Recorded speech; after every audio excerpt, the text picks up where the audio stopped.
आज आपण पिण्याच्या पाण्यामध्ये विरघळणारे पदार्थ आणि न विरघळणारे पदार्थ हे बघणार आहोत। त्यासाठी आपण आजच्या प्रयोगामध्ये काय केलेलं आहे, तर आजच्या प्रयोगामध्ये आपण काय आणलेली आहे, काय आई, काय आई, हळद, हे तुरटीची पूड, बरोबर आहे। त्यानंतर साखर, त्यानंतर काय आपल्याकडे शहद, त्यानंतर लाकडाचा भुसा, त्यानंतर रेती, काय, त्यानंतर पीठ है ना, आणि त्यानंतर मीठ, अजून निरमा म्हणजे धुण्याचा सोडा, त्यानंतर तेल, इतक्या वस्तू आणलेल्या आहे। आणि या सगळ्या वस्तू या पाण्यामध्ये विरघळतात का, यासाठी आपण हे पाणी घेतलं आहे। विरघळतात की नाही विरघळतात हे पाहण्यासाठी हा पारदर्शक ग्लास घेतला आहे आणि एक चम्मच घेतलेला आहे, बरोबर आहे।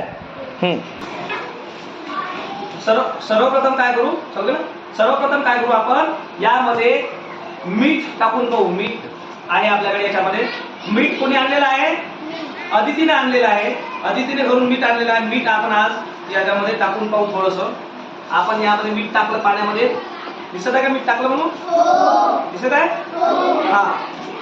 आता हे फिरवतो याला,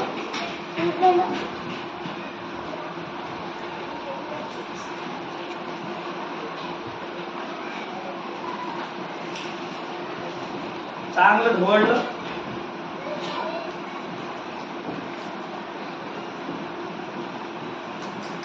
खाली काही मीठ दिसत आहे का पुन्हा, नाही, कोणाला बघायचं आहे, ये आदेश बघ, मीठ आहे का, याचा अर्थ मीठ हे पाण्यामध्ये पूर्णतः विरघळते।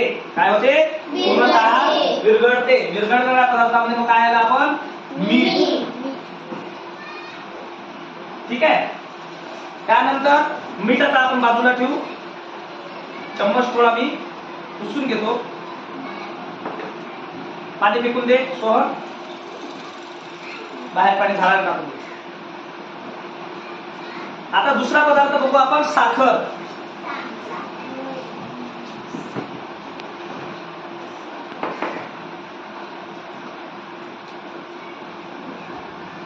थोडं पाणी घ्यायचं,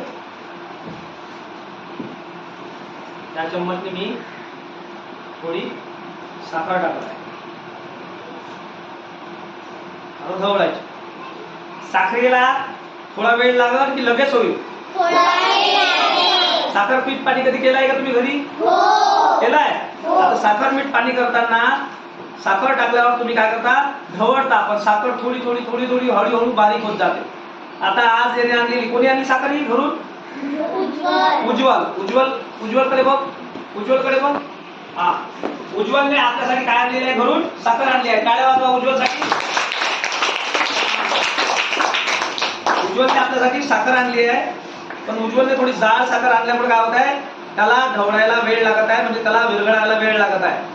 परंतु साखर ही पाण्यामध्ये पूर्णतः विरघळते। विरघळते की नाही विरघळत, कधी पाहिलाय का तुम्ही साखर मीठ पाणी करून, कोण ढवळते याला, जान्हवी, ये बघ याला फिरव,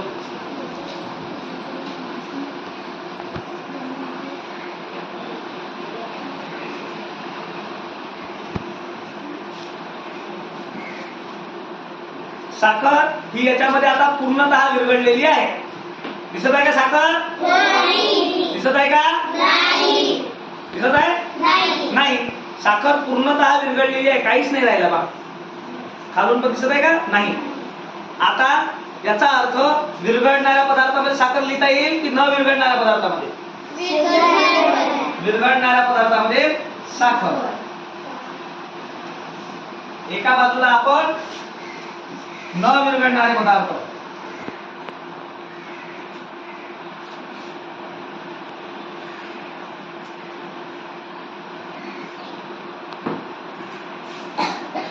ठीक आहे। मीठ झाली, साखर झालं, हे काय झालं, विरघळणारे झाले की न विरघळणारे झाले, चला पाणी फेकून द्या। एक पाणी झाडाला टाकून दे. साखर बाजूला ठेवली. आता आपण तिसरी वस्तू पाहू. आता आपल्याकडे आहे वाळू, ज्याला आपण काय म्हणतो, रेती म्हणतो, बरोबर आहे. तर आता ही जी वाळू आहे, ही वाळू दिसत आहे, ही वाळू मी याच्यामध्ये टाकत आहे आणि फिरवत आहे. बरं मला सांगा, वाळू विरघळणार का याच्यात? विरघळणार का? बरं आज दिवसभर फिरवलं तर? 2 दिवस फिरवली तर? अजिबात विरघळणार नाही. याचा अर्थ वाळू विरघळणार नाही म्हणजे ती विरघळणाऱ्या पदार्थामध्ये लिहू की न विरघळणाऱ्या? ठीक आहे. वाळू, वाळू म्हणजे आपण काय म्हणतो आपल्या भाषेत? रेती, बरोबर आहे. रेती म्हणून न विरघळणाऱ्या पदार्थामध्ये मी वाळू लिहिलेली आहे. नैतिक ये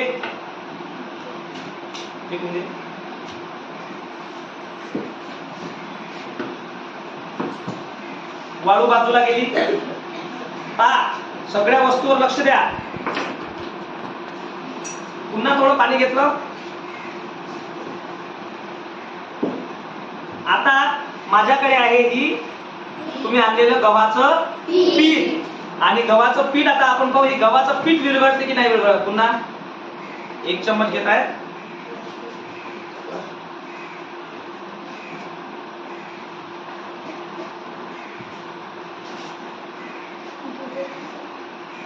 कोण सांगते विरघळलं की नाही विरघळलं?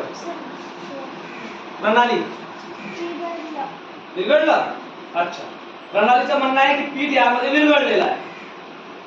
आणखी कोणी? हा मैत्री, नाही विरघळलं. का बरं? तुला का बरं असं वाटलं की नाही विरघळलं? प्रणालीला तर दुरून दिसलं की विरघळलं नाही. प्रणाली इकडे येऊन बघ, ये इकडे, इकडे दाखव. प्रणाली बघ लवकर. यामध्ये बघ पिठाचे कण दिसत आहे की संपलेले? दिसत आहे, दिसत आहे ना. याचा अर्थ हे पूर्णतः विरघळलं का? नाही. प्रणालीचं म्हणणं आहे की पिठाचे कण जे बारीक बारीक कण आहेत ते दिसत आहे. याचा अर्थ पीठ यामध्ये पूर्णतः विरघळत नाही. मग गव्हाचं जे पीठ आहे हे विरघळणाऱ्या पदार्थामध्ये टाकू की न विरघळणाऱ्या पदार्थामध्ये? म्हणजे आपलं पीठ जे आहे हे आपण यामध्ये टाकू. चलिए श्रेयस चला बनता.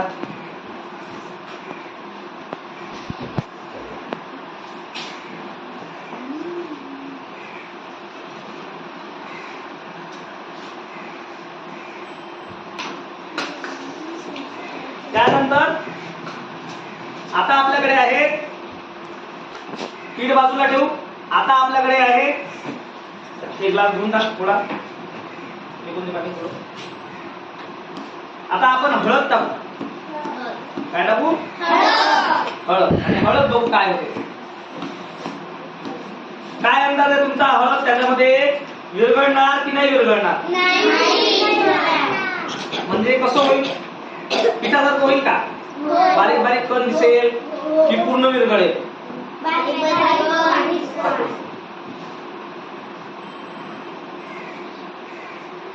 बाहेरून दिसताना तर मला असं वाटत आहे की विरघळली का पूर्ण? वाटत आहे. आता जवळ येऊन बघा. खुशी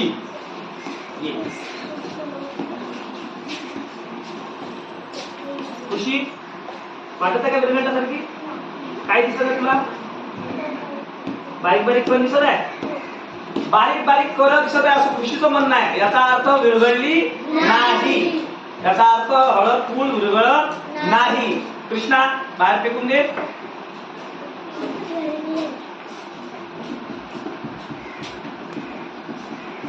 हळद पूर्ण जी आहे ती विरघळत नाही. आता हळद पुन्हा आपण बाजूला केली.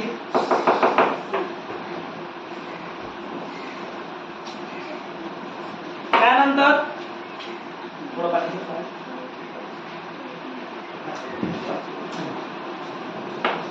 त्यानंतर आता आपल्याकडे आहे लाकडाचा भुसा. काय? लाकडाचा भुसा. दिसत आहे पाणी? यामध्ये आता आपण टाकून पाहू लाकडाचा भुसा. आता काय होतं ते बघू. टाकला. कोणी आणला तर लाकडाचा भुसा? समर्थ. समर्थकडे दाखव. लाकडाचा भुसा आणलेला आहे समर्थकडे. Very good. समर्थसाठी टाळ्या वाजवा. लाकडाचा भुसा बरंच तरंगलेला आहे. दिसत आहे का? याचा अर्थ लाकडाचा भुसा विरघळत नाही. अबुजर लवकर एक झाडाला टाकशील. आता आपण पाहू धुण्याचा सोळा. धुण्याचा सोळा म्हणजे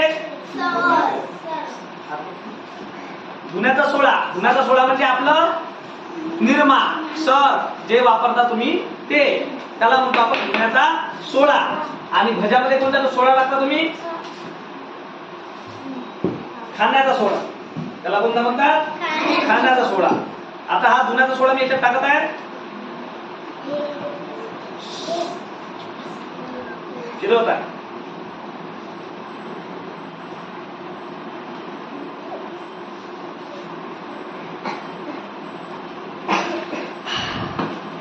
हा बरोबर विरघळला की आहे? काय झालं? नाही विरघळला. बरं या इकडे बघा. एक मिनिट मैत्री ये. ते बारीक कण वगैरे दिसत आहे का तुला? नाही दिसत आहे ना? मैत्रीचं म्हणणं आहे की बारीक कण वगैरे काहीच दिसत नाही आहे. तुम्हाला दुरून वाटलं की जसं तुम्ही हळद पाहिली, पीठ पाहिलं, याचे सुद्धा बारीक कण असणार. पण धुण्याच्या सोळ्याचे एकही बारीक कण सुद्धा त्यामध्ये नव्हता. फेस आला पण बारीक कण नव्हता. याचा अर्थ धुण्याचा सोळा जो आहे हा पूर्णतः विरघळते. धुण्याचा सोळा झालं. त्यानंतर हे उज्ज्वल. त्यानंतर आता आपण बघू सहज. सहज सहज पाहिलेलं आहे आपण सगळ्यांनी पाहिलेलं आहे. मध. मध मध समजते तुम्ही? सहज म्हणता मध. मध जे आहे ते मध त्यामध्ये विरघळते का हे आता आपण बघणार आहे.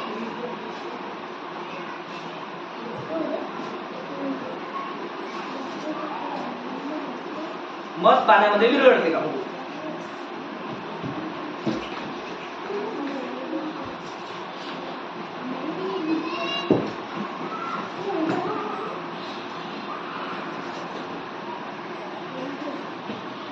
मध टाकलं मी याच्यामध्ये.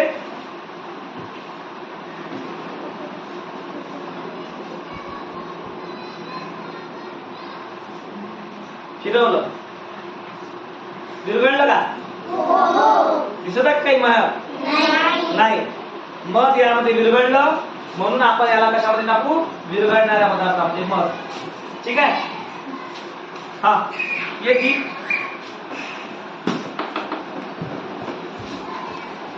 त्यानंतर आपल्याकडे आहे तेल. काय?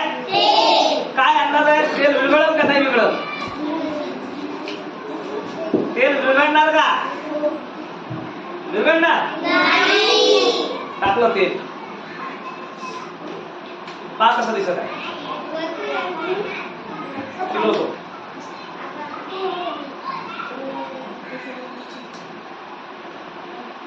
पहा तेलाचा कसा बोध तयार झालेला आहे. पूर्ण खालून दिसत तुम्हाला व्यवस्थित. तेलाचा थेंब थेंब थेंब थेंब दिसत आहे. पूर्ण थर तयार झाला आहे पाण्याच्या वर. पाणी आणि तेल वेगवेगळं दिसत आहे. हा जो पट्टा तयार झालेला आहे, थोडं पाणी टाका अजून. हा जो पट्टा तयार झालेला आहे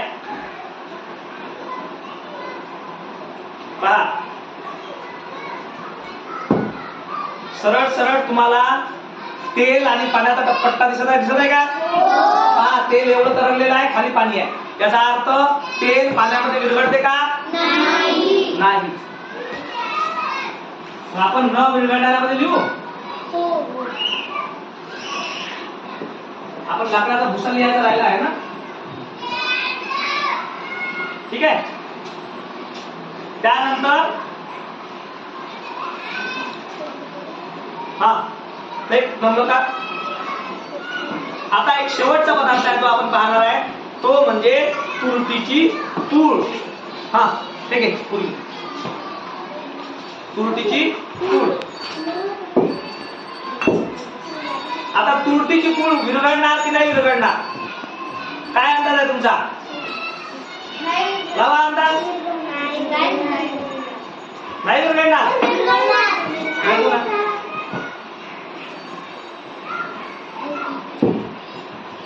थोडं चमच्याने पूड टाकली आहे खाली.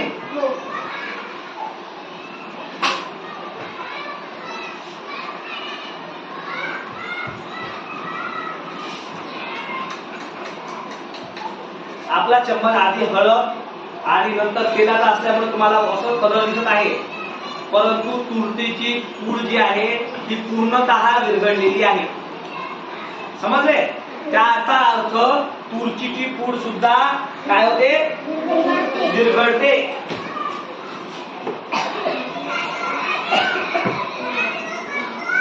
तुरटीची पूड जी आहे ती पूर्णतः विरघळते. याचाच परिणाम आहे की आपण पाण्यामध्ये जेव्हा तुरटी फिरवतो तेव्हा तुरटी त्यामध्ये विरघळत जाते पाण्यामध्ये आणि पाण्यामध्ये तुरटी होते आणि पाणी काय होते? आपलं जे घाण आहे पाण्यातली ती खाली बसते आणि पाणी स्वच्छ होते.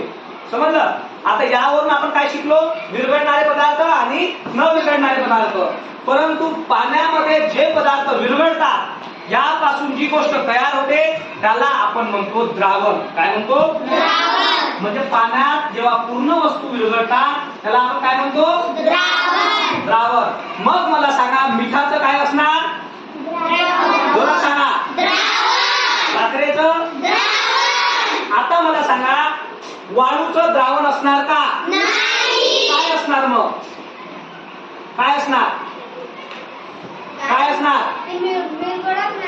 मिश्रण. काय असणार? म्हणजे दोन वेगवेगळ्या वस्तू आपल्याला दिसणार ते असणार मिश्रण. समजलं? ठीक.